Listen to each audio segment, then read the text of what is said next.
আসসালামু আলাইকুম। অষ্টম শ্রেণীতে অধ্যয়নরত শিক্ষার্থীদেরকে সবাইকে স্বাগতম জানাচ্ছি প্রাইম পাঠশালাতে। আজকের এই ক্লাসের মাধ্যমে আমরা তোমাদের অষ্টম শ্রেণীতে সাধারণ গণিতের দ্বিতীয় অধ্যায় অর্থাৎ মুনাফা যে অধ্যায়টা আছে সেই অধ্যায়ের আজকের এইটা প্রথম ক্লাস। দেখো, তোমাদের মুনাফা যে অধ্যায়টা আছে অর্থাৎ দ্বিতীয় অধ্যায়, এই দ্বিতীয় অধ্যায়ে 3 টাইপের ম্যাথ আছে। এখানে 3 টাইপের ম্যাথের ভিতরে প্রথম টাইপটা কি? প্রথম টাইপটা দেখো, তোমার অধ্যায়টা শুরু হয়েছে মুনাফা বলে, কিন্তু প্রথম টাইপটাই হলো লাভ অথবা ক্ষতির ম্যাথ। ওকে, তো আজকের এই ভিডিওতে আমরা লাভ এবং ক্ষতির এই ম্যাথগুলা সলভ করে দিব। দ্বিতীয় টাইপটা কি? দ্বিতীয় টাইপটা হলো সরল মুনাফা রিলেটেড যত প্রবলেম আছে, এবং আমার মনে হয় অষ্টম শ্রেণীতে সবথেকে কঠিন অধ্যায়টাই বা সবথেকে কঠিন টাইপের ম্যাথই হলো এই সরল মুনাফা, এবং তৃতীয় টাইপ হলো চক্রবৃদ্ধির মুনাফা। সরল মুনাফা পড়লে চক্রবৃদ্ধি মুনাফাটা অত বেশি কঠিন হয় না, বেশ সহজ। তো আমরা পর্যায়ক্রমে ধারাবাহিকভাবে তোমাদের কাছে ভিডিওগুলো নিয়ে আসবো। তো আজকের এই প্রথম ভিডিওতে আমরা কি করব, আমরা লাভ এবং ক্ষতি রিলেটেড যে ম্যাথগুলো আছে প্রত্যেকটা ম্যাথ আমরা সলভ করে দিব, এবং পরবর্তী যেই ভিডিওগুলো আছে ভিডিওতে আমরা পরবর্তী ধাপে আমরা মুনাফা, সরল মুনাফা এবং চক্রবৃদ্ধি মুনাফা এই ম্যাথগুলোও সলভ করব। তো চলো বেশি কথা না বলে বোর্ডে চলে যায়। লাভ ক্ষতি ম্যাথের যেই ম্যাথটা, সেই ম্যাথের প্রথম ম্যাথটা হলো লাভ ক্ষতির প্রথম ম্যাথ হলো উদাহরণ 1 নাম্বার ম্যাথ। তোমাদের উদাহরণ 1 নাম্বারে যে ম্যাথটা আছে বেশ মজার একটা ম্যাথ, বেশ সহজ একটা ম্যাথ। তোমরা সপ্তম শ্রেণীতে অলরেডি লাভ ক্ষতি ম্যাথ করে আসছো, তো সেই হিসাবে এটা অনেক সহজ ম্যাথ। একটা জিনিস মনে রাখবা, যখন তুমি লাভ লোকসানে ম্যাথ করবা মনে রাখবা লাভ এবং ক্ষতি নির্ভর করে কার উপরে? লাভ ও ক্ষতি নির্ভর করে অলওয়েজ নির্ভর করে ক্রয় মূল্যের উপরে। কিসের উপরে? ক্রয় মূল্যের উপরে। এইটা মাথার ভিতর ঢুকাই ফেলো যে লাভ ক্ষতি নির্ভর করে কার উপরে? ক্রয় মূল্যের উপরে। ক্রয় মূল্যর মানটা তোমাকে জানা লাগবে, তার উপরেই নির্ভর করবে যে লাভ হয়েছে না ক্ষতি হয়েছে, এবং সব মানগুলো আমরা লাভ ক্ষতির মান, শতকরা মানগুলো নির্ণয় করব ক্রয় মূল্যের উপরে ডিপেন্ডেন্ট হয়ে। ওকে, এবার আসো প্রশ্নটা আমরা একবার পড়ি। বলছে একজন দোকানদার প্রতি হালি ডিম 25 টাকা দরে ক্রয় করে প্রতি 2 হালি ডিম 56 টাকা দরে বিক্রয় করলে তার শতকরা কত লাভ হবে? বলেই দিয়েছে লাভ হবে, বলতে পারতো লাভ অথবা ক্ষতি হবে, সেটাও বের করতে বলতে পারে। তো কোশ্চেনটা দেখো একটু পেছানো আছে, কিন্তু তোমাদের লেভেল হিসেবে অনেক সহজ। ক্লাস 7 হিসেবে একটু পেছানো, কিন্তু তোমাদের লেভেল হিসেবে অনেক সহজ। তোমাকে বলেছে যে 2 হালি ডিম বিক্রি করছো তুমি 56 টাকায়। 2 হালি ডিম মানে কত? 2 হালি মানে হলো 8টা ডিম। 1 হালি মানে 4টা, 2 হালি মানে 8টা। আচ্ছা, আর বলছে যে প্রতি হালি ডিম তুমি ক্রয় করেছো কত টাকায়? 25 টাকায়। প্রতি হালি ডিম ক্রয় করছো কতায়? 25 টাকা। এটা আমরা দুইভাবে করতে পারি, ম্যাথটা আমরা দুইভাবে করতে পারি। আমি চাইলে এই 2 হালি ডিমের ক্রয় মূল্য বের করেও ম্যাথটা করতে পারি, আমি চাইলে একটা ডিমের ক্রয় মূল্য দিয়েও ম্যাথটা করতে পারি। যেটা ইচ্ছা তুমি সেটাই করতে পারো। দেখো ওইখানে বিক্রয় মূল্যটা দেওয়া রয়েছে 2 হালি ডিম, আর 2 হালি ডিম মানে কত বলো তো? 2 গুণ 4 ইজিক্যাল টু কত হবে বলো তো? 8টি ডিম, তাই না? তাহলে এখানে আমার 8টি ডিমের বিক্রয় মূল্য দেওয়া রয়েছে। তাহলে তুমি যদি একটু বুদ্ধিমান হয়ে থাকো, তুমি কি করবা? তুমি 8টি ডিমের ক্রয় মূল্য বের করে নিবা। তো 8টি ডিম কয় টাকায় কিনলো এবং কয় টাকায় বিক্রি করলো, সেখান থেকে তুমি কি বের করতে পারো বলো তো? লাভ অথবা ক্ষতি। ওকে, সেইটাই আমরা করব। তো লিখতে পারি যে প্রথমে আমরা এটা লিখতে পারি যে আমরা জানি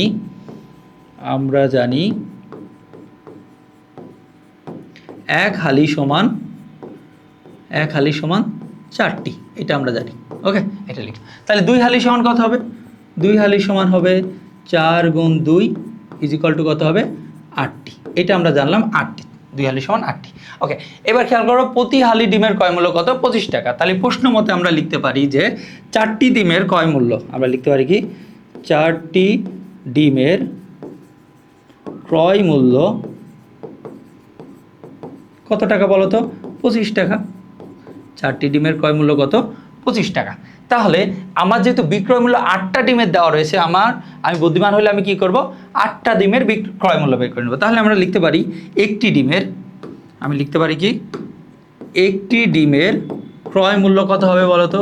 25 ডিভাইডেড বাই 4 টাকা। সেই হিসাবে আমি লিখতে পারি 8টি ডিমের ক্রয় মূল্য কত হবে? 25 গুণ 8 ডিভাইডেড বাই 4। এইটাতে এটা কাটো, 2 আর 25 গুণ করলে কত হবে? 50 টাকা। একইভাবে আমাকে কি দেওয়া রয়েছে বলো তো? 8টা ডিমের বিক্রয় মূল্য, এবং সেই বিক্রয় মূল্যটা কত বলো তো? 8টি ডিমের বিক্রয় মূল্য, 8টি ডিমের বিক্রয় মূল্য আছে, বিক্রয় মূল্য দেওয়া আছে হলো 56 টাকা। কত টাকা? 56 টাকা। তাহলে আমার কাছে এখন বিক্রয় মূল্য আছে, আমার কাছে এখন ক্রয় মূল্য আছে, আমি লাভ অথবা ক্ষতির মানটা বের করে নিতে পারি। যেহেতু আমাদের ক্রয় মূল্য কম, বিক্রয় মূল্য বড়, তাহলে আমরা লিখতে পারবো লাভ ইজ ইকুয়াল টু, লাভ হবে কত টাকা? লাভ ইজ ইকুয়াল টু লিখবো 56 বিক্রয় মূল্য। আমরা লাভের সূত্র কি? লাভের সূত্র হলো বিক্রয় মূল্য মাইনাস ক্রয় মূল্য। আর যদি ক্ষতি হয় তাহলে ক্ষতির সূত্র কি? ক্রয় মূল্য মাইনাস বিক্রয় মূল্য। বড়টা থেকে সবসময় ছোটোটা বিয়োগ করতে হবে। তাই লাভ হবে কত? 56 মাইনাস 50 টাকা, মানে ইজ ইকুয়াল টু কত হবে? 6 টাকা। তাই লাভ হলো কত? টোটালি 6 টাকা। দেখো তো এই 6 টাকা লাভ হয়েছে। আমি বলছি কি লাভ ক্ষতি নির্ভর করে কার উপরে? লাভ ক্ষতি নির্ভর করে ক্রয় মূল্যের উপরে। এই 6 টাকা যে লাভ হয়েছে, এই 6 টাকা লাভ হয়েছে কত টাকা থেকে? এটা হলো 50 টাকা থেকে। অনেকে এই জায়গায় কনফিউজ হয়ে যায় যে আমি 56 টাকা থেকে 6 টাকা লাভ ধরবো, যে 56 টাকা আমি বিক্রি করছি এই জন্য আমার 6 টাকা লাভ হয়েছে এইটা ধরবো, নাকি আমি 50 টাকায় ক্রয় করছি বিধায় আমার 6 টাকা লাভ হয়েছে এটা ধরবো? তো আমাদের মাথার ভিতর ঢুকায় রাখতে হবে যে ক্রয় মূল্যের উপরে এগুলো নির্ভর করে। তাহলে সেখান থেকে আমি লিখতে পারি যে 50 টাকায় লাভ হয়। হ্যাঁ, ক্রয় মূল্য যেহেতু 50 টাকা, আমি লিখতে পারি কি 50 টাকায় লাভ হয়, টাকায় লাভ হয় কয় টাকা বলো তো? 6 টাকা। এটা তো আমি পাইছি উপরে। সেখান থেকে আমি যদি বলেছে শতকরা, বলেছে কি শতকরা কত লাভ হবে, সেখান থেকে যদি বলো যে 1 টাকায় লাভ হবে কত? 1 টাকায় লাভ কম হবে না বলো? কম হলে কত হবে? ভাগ হয়ে যাবে, 6 ডিভাইডেড বাই 50 টাকা, এটা হবে।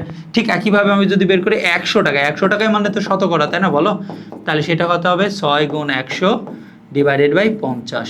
তো এটা কাটাকাটি করো 2, এখানে হবে 12, অর্থাৎ 12 টাকা লাভ হবে। 100 টাকায় লাভ হবে কত টাকা? 12 টাকা, অর্থাৎ শতকরা 12% সে লাভ করবে। এটা বোঝা গেছে? আশা করি বুঝতে পারছো। একইভাবে আমরা যদি পরবর্তী ম্যাথটা করি, এটা খুব মজার একটা ম্যাথ, এবং তোমরা জেনে আসলে খুশি হবা যে তোমাদের ক্লাস 8-এর এইসব ম্যাথগুলো সাধারণত বিসিএস এবং চাকরি পরীক্ষার জন্য খুব বেশি ইম্পর্টেন্ট। এই টাইপের ম্যাথগুলো খুব বেশি আসে। তো এই ম্যাথটা আমরা একটু শর্টকাট তোমাদের বইতে যেভাবে করাচ্ছে এইভাবেই করবে, এবং ওইটাই শর্টকাট হয়ে বেশ ভালো একটা হয়। আমি আগেই বলে দিয়েছি ক্রয় বিক্রয় এই দুইটার ভিতরে ক্রয় মূল্য সবসময় লাভ ক্ষতিকে আইডেন্টিফাই করবে। ওকে, এটা মাথার ভিতরে ঢুকিয়ে আমরা ম্যাথটা করব। এখন দেখো, খেয়াল করো, এখানে বলছে একটি ছাগল 8% ক্ষতিতে বিক্রয় করা হয়েছে। বড্ড ক্ষতি হয়ে গেল, যাই হোক লাভ ক্ষতি হতেই পারে। 8% ক্ষতিতে বিক্রয় করা হলো। ছাগলটি আরও 800 টাকা বেশি দরে যদি বিক্রি করা যেত তাহলে 8% লাভ হতো। ছাগলটির ক্রয় মূল্য নির্ণয় করো। ওকে, তাহলে বলছে 8% আমার ক্ষতি হয়ে গেছে অলরেডি। আমি যেই দামে বিক্রি করছি এই দামে বিক্রি করে 8% ক্ষতি হয়ে গেছে। যদি আমি আরও 800 টাকা বেশি দরে বিক্রি করতাম, যেই টাকায় বেচছি তার থেকেও 800 টাকা বেশি দিতে পারতাম, বেচতে পারতাম, তাহলে আমার 8% লাভ হতো। তাহলে কি হতো? 8% লাভ হতো। আমাকে বলছে যে ক্রয় মূল্য কত। খুব সহজে আমরা ম্যাথটা করবো। তুমি 8% ক্ষতিতে একবার কি করবা? বিক্রয় মূল্য বের করবা। 8% ক্ষতিতে কি করবা? একবার বিক্রয় মূল্য বের করবা। আর 8% লাভে একবার বিক্রয় মূল্য বের করবা। তাহলে ক্রয় মূল্য কত? বিক্রয় মূল্য তো আমি বের করলাম, ক্রয় মূল্য না থাকলে বিক্রয় মূল্য কোথা থেকে বের করবো? ক্রয় মূল্য ধরে নেবা 100 টাকা। ক্রয় মূল্য ধরে নেবা কি 100 টাকা। পার্সেন্টেজের ম্যাথগুলোতে ক্রয় মূল্য সবসময় 100 টাকা ধরে নিয়ে আমাকে করতে হবে। ওকে, তাহলে সেই ক্ষেত্রে আমরা লিখতে পারি, খেয়াল করো তো, সেক্ষেত্রে আমরা কি লিখতে পারি? আমরা লিখতে পারি যে ক্রয় মূল্য 8% কি হয়েছে প্রথমে বলো তো? ক্ষতি না? 8% ক্ষতিতে, 8% ক্ষতিতে ক্রয় মূল্য আমরা কত ধরে নেব বলতে? 100 টাকা না? তো ক্রয় মূল্য যদি আমার 100 টাকা হয়, 100 টাকা হলে বিক্রয় মূল্য কত হবে বলো তো? হলে বিক্রয় মূল্য হবে কত বলো তো? যেহেতু আমার ক্ষতি হয়েছে তাহলে বিক্রয় মূল্য কম হবে, ক্রয় মূল্য বেশি হবে। ক্রয় মূল্য 100 টাকা, বিক্রয় মূল্য কত হবে? 100 মাইনাস 8 টাকা। তার মানে এটা কত হবে? এটা হবে হলো 92, মানে 92 টাকা। বুঝতে পারছো? এই গেল আমাদের একটা বিক্রয় মূল্য। ওকে, এটা হলো আমার বিক্রয় মূল্য। আবার 8% লাভে যদি আমি বিক্রয় করি, একই জিনিস আমি এটা কি একটু খেয়াল করো। ওকে, এই একই জিনিস আমি আবার লিখতে পারি যে 8% লাভে, 8% লাভে আমি কি করতে পারি? ক্রয় মূল্য 100 টাকা ধরে বিক্রয় মূল্য বের করতে পারি না একইভাবে? তাহলে সেই ক্ষেত্রে আমার বিক্রয় মূল্য কত হবে? সেই একই কথা, আমরা ক্রয় মূল্য যদি 100 টাকা হয় তাহলে বিক্রয় মূল্য কত হবে বলো তো? বিক্রয় মূল্য কত হবে? এখন তো লাভ হয়েছে, তার মানে বেশি, আরও বেশি টাকায় বিক্রি হবে। তাহলে কত হবে? 100 প্লাস 8 টাকা। তাহলে টোটাল টাকা এখন কত আসলো বলো তো? 108 টাকা। 108 টাকা। এবার একটু মনোযোগ দাও তো, এই জায়গাটাই সব ট্রিক্স, এই ম্যাথটা ট্রিক্স বসে আছে। খেয়াল করো তো, আগে বিক্রি করছিলাম কত 92 টাকা, 92 টাকা, 100 টাকা কেনা ছিল, বিক্রি করছিলাম কত 92 টাকা, এখনও 100 টাকাই কেনা রয়েছে, বিক্রি করছি কত 108 টাকা, তাহলে আমার 8% লাভ হচ্ছে। তাহলে এই 92 থেকে কত টাকা বেশি দরে বিক্রি করা হয়েছে বলো তো? 108 থেকে যদি আমি 92 বিয়োগ করি তাহলে কত হবে, যে অতিরিক্ত টাকা লাগবে কত, বা অতিরিক্ত টাকায় বিক্রি করতে হবে কত, সেটা হলো 108 মাইনাস 92 ইজিক্যাল টু কত বলো তো? 16 টাকা। কত টাকা? 16 টাকা। মানে আগে যেই টাকা বেচছিলাম তার থেকে যদি আমি 16 টাকা বেশি দরে ছাগলটা বিক্রি করতে পারি তাহলে তার ক্রয় মূল্য কত হয়েছে? 100 টাকা। এই যে হয়ে গেছে আমাদের কাজ। তাহলে আমরা লিখতে পারি যে অতিরিক্ত টাকা যেটা আছে, এই যে বলছে যে আরও 80 টাকা 800 টাকা বেশি মূল্যে, তাহলে আমি বলতে পারি যে 16 টাকা, প্রশ্ন মতে এখানে লিখতে পারি, প্রশ্ন মতে 16 টাকা বেশি, 16 টাকা বেশি দরে বিক্রি করলে, দরে বিক্রয় করলে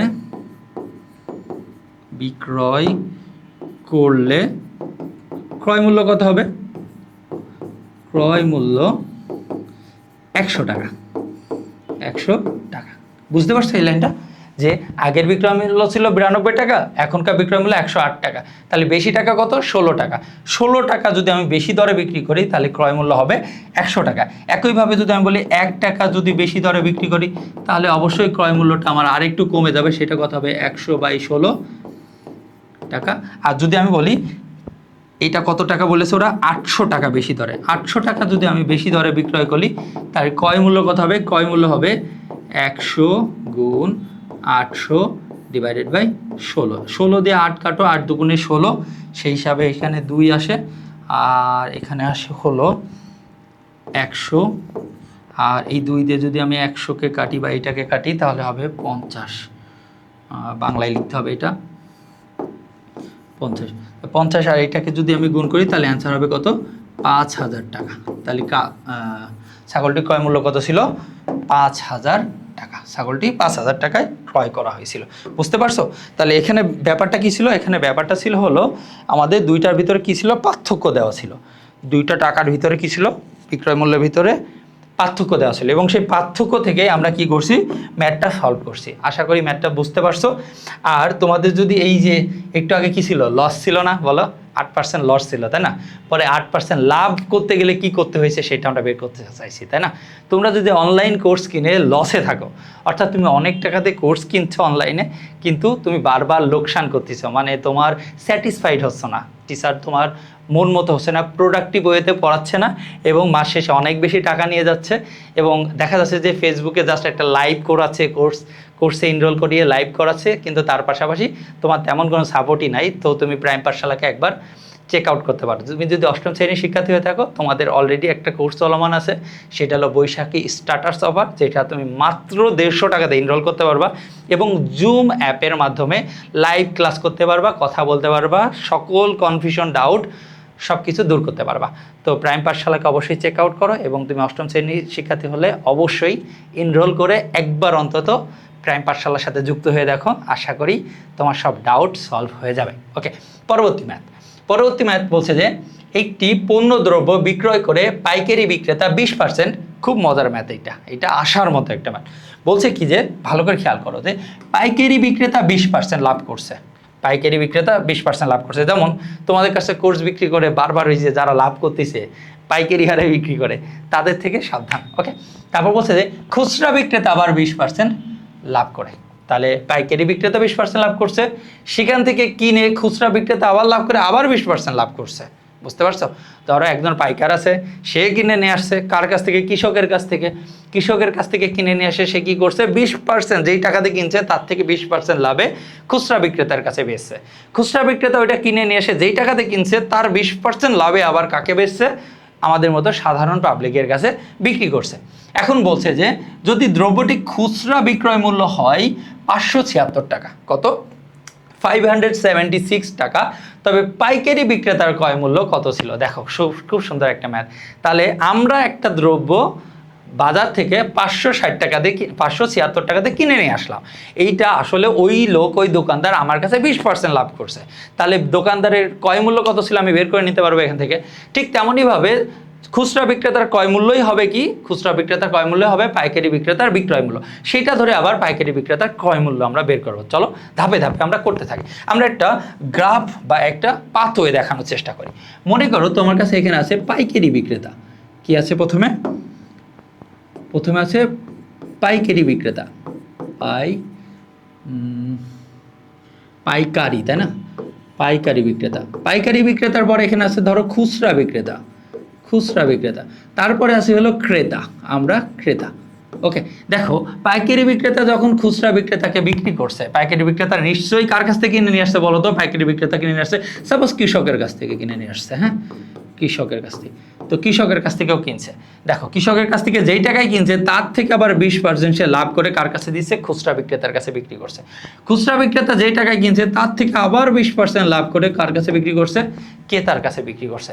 আমাকে বের করতে হবে যে কৃষকের কাছ থেকে এই পাইকারি বিক্রেতা কত টাকাতে কিনছিল, এই যে ক্রয় মূল্য, এই ক্রয় মূল্যটা কত সেটা আমাকে বের করতে হবে। চলো খুব সহজেই ম্যাথটা আমরা সলভ করার চেষ্টা করব। ওকে, দেখো আমরা যেই টাকা দিয়ে কিনছি সেটা হলো কত?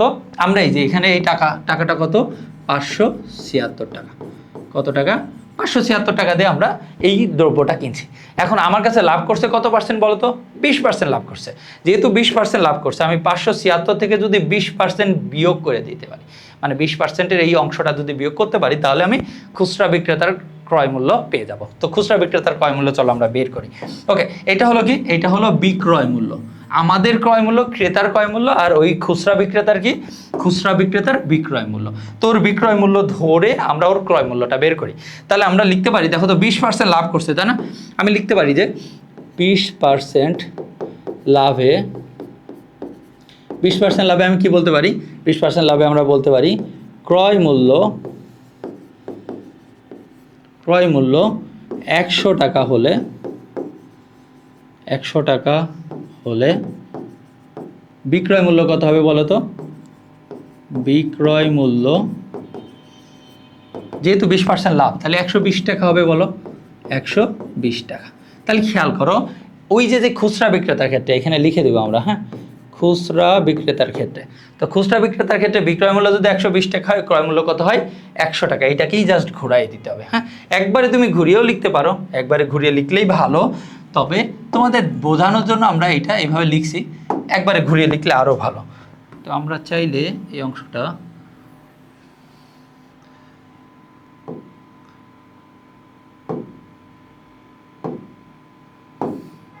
আচ্ছা, কপি হচ্ছে না, আমরা নিজের মতো করে লিখি, হ্যাঁ। ওকে, সরি। ওকে, আচ্ছা, এবার আমরা দেখো তো বিক্রয় মূল্য যদি 120 টাকা হয়, তাহলে ক্রয় মূল্য কত? ক্রয় মূল্য 100 টাকা। তাহলে ওদের বিক্রয় মূল্য কত টাকা ছিল বলো তো? বিক্রয় মূল্য ছিল 576 টাকা। সেখান থেকে যদি আমি ক্রয় মূল্য বের করি, খেয়াল করো, তাহলে বিক্রয় মূল্য কত? বিক্রয় মূল্য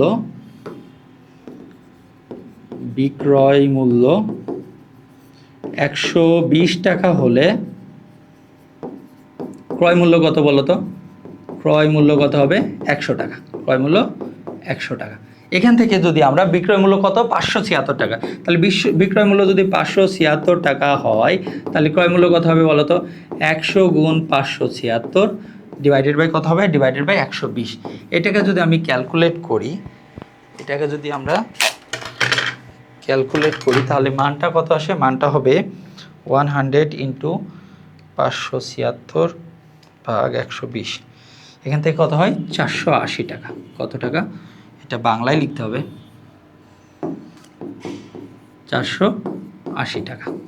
তাহলে একটু খেয়াল করো তো, খুচরা বিক্রেতার ক্রয় মূল্য কত ছিল? 480 টাকা। খুচরা বিক্রেতার ক্রয় মূল্য কত?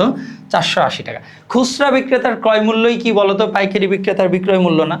পাইকারি বিক্রেতার বিক্রয় মূল্য কত হবে তাহলে? খুচরা বিক্রেতার ক্রয় মূল্য। দেখো, ক্রেতার ক্রয় মূল্য ছিল খুচরা বিক্রেতার বিক্রয় মূল্য, খুচরা বিক্রেতার বিক্রয় মূল্য হবে কি? পাইকারি বিক্রেতার কি হবে? খুচরা বিক্রেতার ক্রয় মূল্য হবে কি? পাইকারি বিক্রেতার বিক্রয় মূল্য। তাহলে খুচরা বিক্রেতার ক্রয় মূল্য অলরেডি আমার কাছে আছে, এখন পাইকারি বিক্রেতা আমি কি করব? বিক্রয় মূল্যটা বের করব, পাইকারি বিক্রেতার বিক্রয় মূল্য বের করবো। চলো আমরা পাইকারি বিক্রেতার বিক্রয় মূল্য বের করে ফেলি। ওকে, এবার পাইকারি বিক্রেতার বিক্রয় মূল্য কত হয় দেখো। একইভাবে যদি আমি বলি পাইকারি বিক্রেতা বিক্রি করছে কত? 180 টাকা। চলো তাহলে আমরা লিখতে পারি 20% লাভে, পাইকারি বিক্রেতা তো 20% লাভ করছে, আমরা লিখতে পারি 20% লাভে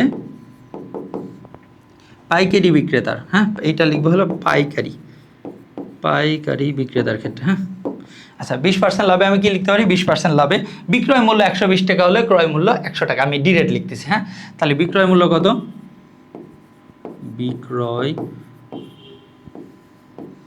বিক্রয় মূল্য 120 টাকা হলে ক্রয় মূল্য কত বলো তো, ক্রয় মূল্য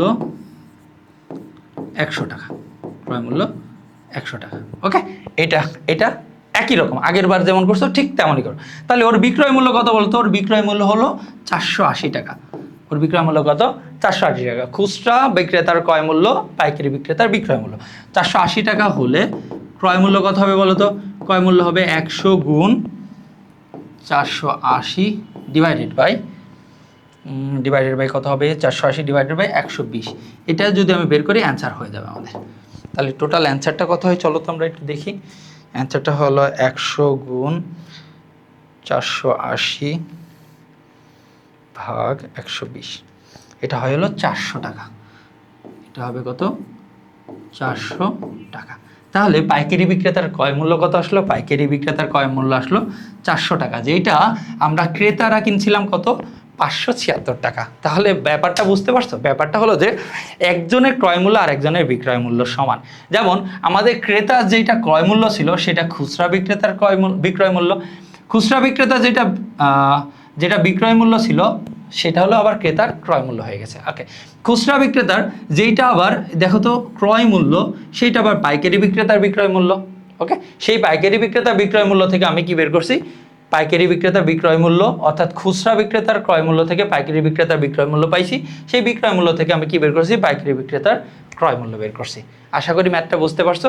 এইভাবেই আসলে পর্যায়ক্রমে ধাপে ধাপে জিনিসটা বিক্রি হইতে হইতে কি হয়, লাস্ট পর্যন্ত ক্রেতা এই জিনিসটা অনেক বেশি টাকাতে কিনতে হয়। ওকে আজকের দিনের সর্বশেষ আমাদের কাছে এখনো 2টা ম্যাথ আছে, এই 2টা ম্যাথ আমরা একটু দেখে ফেলি তাড়াতাড়ি। ওকে প্রথম ম্যাথটা একটু খেয়াল করো। এখানে একজন দোকানদার কিছু ডাল 2375 টাকায় বিক্রয় করায় তার 5% ক্ষতি হলো, ওই ডাল কত টাকায় বিক্রয় করলে তার 6% লাভ হবে। খুবই সহজ একটা ম্যাথ। তোমার এটার কাজ কি, কাজ হলো কিছুই না, কাজ 5% ক্ষতি হয়েছে যেটা, এখানে কি দেওয়া রয়েছে তোমাকে, এখানে বিক্রয় মূল্য দেওয়া রয়েছে, এইখান থেকে তুমি ক্রয় মূল্য বের করবা। 5% ক্ষতিতে এখানে কি বের করবা, ক্রয় মূল্য বের করবা। ওই ক্রয় মূল্য থেকে পরবর্তীতে আবার কি করবা, বিক্রয় মূল্য বের করতে হবে। চলো আমরা ধাপ ধাপ করে ম্যাথটা করে ফেলি, খুব তাড়াতাড়ি এই ম্যাথটা সলভ করে ফেলি। দেখো প্রথমে আছে কি 5% ক্ষতি, তাহলে আমরা লিখতে পারি 5% ক্ষতিতে যদি ক্ষতি হয় তাহলে বিক্রয় মূল্য কম হয় আর ক্রয় মূল্য বেশি হয়। ক্ষতিতে কি হয় দেখো, আমি এখানে একটু ছোট করে দেখাই। 100 টাকা যদি ক্রয় মূল্য হয় তাহলে বিক্রয় মূল্য কত হবে, 100 - 5 মানে কত হবে 95 টাকা। এইটাই হবে কি ক্রয় মূল্য। 5% ক্ষতি হলে এটা কি হবে, সরি বিক্রয় মূল্য, এটা হবে কি বিক্রয় মূল্য। বিক্রয় মূল্য হবে কত 95 টাকা আর ক্রয় মূল্য কত হবে 100 টাকা। তাহলে 5% ক্ষতিতে বিক্রয় মূল্য আমি একবারে লিখতেছি। হ্যাঁ বিক্রয় মূল্য কত হবে 95 টাকা হলে ক্রয় মূল্য কত হবে বলো তো, ক্রয় মূল্য অলওয়েজ আমরা 100 ধরবো। হ্যাঁ যখন এই পার্সেন্টেজ থাকবে ক্রয় মূল্য সবসময় আমরা কি ধরবো 100 ধরবো। তাহলে ক্রয় মূল্য 100 টাকা হলে বিক্রয় মূল্য কত 95 টাকা। কারণ বিক্রয় মূল্যটা কেন বাম দিকে দিলাম, কারণ আমার কাছে বিক্রয় মূল্য অলরেডি দেওয়া রয়েছে, আমি ডিরেক্ট বসাবো বলে, তাই না। আর তোমরা যারা ইনিশিয়াল পর্যায়ে করছো তারা অবশ্যই ক্রয় মূল্য 100 টাকা হলে বিক্রয় মূল্য 100 - 5 = 95, তারপর এটাকে ঘুরায় লিখবা। ওকে আর যখন তুমি একটু ইউজ টু হয়ে যাবা তখন একবারে এইভাবে লিখতে পারবা। ওকে একইভাবে বলছে কি বিক্রয় মূল্য কত টাকা আছে বলো তো, 2375 টাকা হলে ক্রয় মূল্য কত হয় বলো তো, ক্রয় মূল্য হবে 100 × 2375 ডিভাইডেড বাই 95। এটা হবে হলো আমার কি মূল্য বলো তো, ক্রয় মূল্য। তাহলে ক্রয় মূল্য কত আসে, ক্রয় মূল্য আসে হলো 2375 × 100 ভাগ 95 = আসছে 2500 টাকা। কত টাকা 2500 টাকা। তাহলে খেয়াল করো তো এটা কার ক্রয় মূল্য বলো তো, এটা হলো ওই প্রোডাক্টের ক্রয় মূল্য। এখন আমার কাছে ক্রয় মূল্য আছে, আমাকে কি বলছে 6% লাভে যদি আমি বিক্রি করি তাহলে বিক্রয় মূল্য কত। খুবই সহজ না বলো। তা আমরা এইভাবে লিখতে পারি যে 6% আবার লিখতে পারো 6% লাভে আমরা যদি বলি ক্রয় মূল্য 100 টাকা হলে, ক্রয় মূল্য 100 হলে বিক্রয় মূল্য কত হবে বলো তো, বিক্রয় মূল্য কত হবে বলতো 6% লাভ, তার মানে কত 106 টাকা। আর এখান থেকে ক্রয় মূল্য কত 2500 টাকা হলে ক্রয় মূল্য যদি 2500 টাকা হয় তাহলে বিক্রয় মূল্য কত হবে বলো তো? 106 গুণ 2500 ডিভাইডেড বাই 100। এই 2 শূন্য শূন্য কেটে দাও, 25 গুণ 106, অ্যান্সার শেষ। 25 গুণ 106 ইজ ইকুয়াল টু কত? 2650 টাকা। কত? 2650 টাকা। তার মানে যদি সে ডালটা 2650 টাকায় বিক্রি করতো তাহলে তার 6% লাভ হতো, আর যদি সে 2375 টাকায় বিক্রি করে তাহলে তার 5% ক্ষতি হবে। তো আজকের দিনের শেষ ম্যাথ যেটা তোমাদের বইতে আছে, যেটা শেষ ম্যাথ, এবং এই ম্যাথটা সব থেকে ইম্পর্টেন্ট ম্যাথের ভিতরে একটা। ওকে, তো সব থেকে ইম্পর্টেন্ট ম্যাথটা দিয়ে আমরা শেষ করবো আজকে। বলছে 30 টাকায় 10টি দরে এবং 15টি দরে সমান সংখ্যক কলা ক্রয় করে সবগুলো কলা 30 টাকায় 12টি দরে বিক্রয় করা হলো, শতকরা কত টাকা লাভ অথবা ক্ষতি হলো? সবসময় আমি বলছি কি, লাভ ক্ষতি নির্ভর করে কার উপরে বলো তো? লাভ ক্ষতি নির্ভর করে সব সময় ক্রয় মূল্যের উপরে। এখন তোমার এখানে কলা আছে, দেখো তো ভালো করে খেয়াল করো, এখানে কি আছে? তুমি ক্রয় করছো কলা এবং বিক্রয় করছো কলা। কারণ কলার দেখো তো ইউনিট আলাদা আলাদা আছে না? দেখো তুমি ক্রয় করছো এখানে 10টি দরে, 15টি দরে, আবার বিক্রি করছো 12টি দরে, মানে আলাদা আলাদা ইউনিট দেওয়া রয়েছে। এই ইউনিটটাকে এক করে নিতে হবে। একটা নির্দিষ্ট ইউনিটের জন্য কলার ক্রয় মূল্য এবং বিক্রয় মূল্য বের করতে হবে, সেখান থেকে আমরা লাভ ক্ষতি বের করতে পারবো। আর লাভ ক্ষতি নির্ভর করে কার উপরে? ক্রয় মূল্যের উপরে, তাই না? চলো এই ম্যাথটা আমরা করে ফেলি। বলছে 30 টাকায় 10টি দরে এবং 15 টাকায় সমানটি দরে, মানে কি ওই 15টি দরে, সরি, এবং 15টি দরে। তাহলে একটু খেয়াল করো, সেই হিসাবে আমরা লিখতে পারি একবার যে এই যে 10টি কলার ক্রয় মূল্য কত, এই প্রথমটার ক্ষেত্রে আমরা লিখতে পারি 10টি কলার ক্রয় মূল্য কত হবে বলো তো? 10টি কলার ক্রয় মূল্য কত? 30 টাকা। বাংলায় লিখতে হবে, তাই না? 30 টাকা। তাহলে সেখান থেকে যদি আমি লিখি একটি কলার ক্রয় মূল্য, একটি কলার ক্রয় মূল্য কত বলো তো? 30 ডিভাইডেড বাই 10 মানে 3 টাকা। একইভাবে এই জিনিসটা যদি আবার লিখি, 15টি কলার ক্রয় মূল্য ছিল, তাই না? তাহলে আমি লিখতে পারি 15টি কলার ক্রয় মূল্য ইজ ইকুয়াল টু কত? একই রকম 30 টাকা। 30 টাকা। তাহলে এখান থেকে যদি আবার বলি একটি কলার ক্রয় মূল্য কত বলো তো? একটি কলার ক্রয় মূল্য হবে 30 ভাগ 15 মানে 2 টাকা। এবার মনোযোগ দাও, এখানে বলছে সমান সংখ্যক। কি সংখ্যক? সমান সংখ্যক। মানে এই 15 টাকা দরেও আমি যতগুলো কলা কিনছি, এই 10 টাকা দরেও, সরি, 15টা 30 টাকা দরে যতগুলো কলা কিনছি, 10টা কলা 30 টাকা দরে আমি ঠিক সেম সংখ্যক কিনছি। ওকে, তার মানে সেম সংখ্যক আমার কাছে কলা আছে। তাহলে 2টি কলার ক্রয় মূল্য কত হবে? একইভাবে যদি আমি বের করি যে 2টি কলার ক্রয় মূল্য কত, কি বের করবো আমরা? 2টি কলার ক্রয় মূল্য কত? এখান থেকে আমরা লিখতে পারি 1 প্লাস 1, 1 প্লাস 1, 2টি ইজ ইকুয়াল টু 2টি কলার ক্রয় মূল্য কত? 2টি কলার ক্রয় মূল্য কত হবে বলো তো? 2টি কলার ক্রয় মূল্য এই 2 টাকা আর এই 3 টাকা, এটা যোগ হবে না বলো? 3 প্লাস 2 ইজ ইকুয়াল টু কত? 5 টাকা। তাহলে 2টি কলার ক্রয় মূল্য কত তোমার কাছে? 5 টাকা। এখন তুমি এখান থেকে যদি 2টি কলার বিক্রয় মূল্য বের করে নিতে পারো, তাহলে লাভ ক্ষতি তোমার হাতের মুঠোয় না বলো? তাহলে সেই থেকে আমরা লিখতে পারি, প্রশ্ন মতে আমরা লিখতে পারি 12টি কলার বিক্রয় মূল্য, 12টি কলার বিক্রয় মূল্য, বিক্রয় মূল্য কত বলো তো? 12টি কলার বিক্রয় মূল্য, 12টি কলার বিক্রয় মূল্য বলেছে 30 টাকা। ঠিক একইভাবে যদি আমি একটি কলা তারপর 2টি কলা, একবার আমি 2টি কলা বের করছি, হ্যাঁ, 2টি কলার বিক্রয় মূল্য ইজ ইকুয়াল টু কত হবে? 30 গুণ 2 ডিভাইডেড বাই 12। এটা কাটো, তাহলে 6 5 6 30, তাহলে 5 টাকা। কয় টাকা বলো তো? 5 টাকা। একটু মনোযোগ দিয়ে দেখো তো, ওর ক্রয় মূল্য 5 টাকা, 2টা কলার ক্রয় মূল্য কত? 5 টাকা, এবং 2টি কলার বিক্রয় মূল্য কি? 5 টাকা। তার মানে এখানে লাভও হবে না, ক্ষতি হবে না, মানে ওর জীবনে লাভ লস কিছু নাই, ওর জীবনটাই লস, ওর পরিশ্রমটাই লস, তাই না? কারণ কলা কিনে নিয়ে আসছে, কিনে নিয়ে আসলে ওর একটা পরিশ্রম হয় না। আচ্ছা, যাই হোক, তার মানে এখানে কী হবে না? এখানে লাভ ক্ষতি কিছুই হবে না, লাভ ও ক্ষতি কোনোটি হবে না। এখন তোমার জীবনে যদি লাভ ক্ষতির হিসাব করতে চাও, তোমার জীবনে অবশ্যই উচিত যে লাভটা করার চেষ্টা করা। আর তোমার জীবনে যদি তুমি লাভ করতে চাও, অর্থাৎ তুমি যদি তোমার পড়াশোনাতে সিরিয়াস হও এবং একটা বিশেষ গাইডলাইনের যদি প্রয়োজন হয়ে থাকে, তাহলে অবশ্যই তুমি প্রাইম পাঠশালার সাথে যুক্ত হতে পারো। তো কোর্স এনরোল করার জন্য অবশ্যই কমেন্ট সেকশন চেক করে দেখো, এবং দেখা হচ্ছে ক্লাসে। ততক্ষণ সবাই ভালো থাকবে। ধন্যবাদ সবাইকে। আসসালামু আলাইকুম।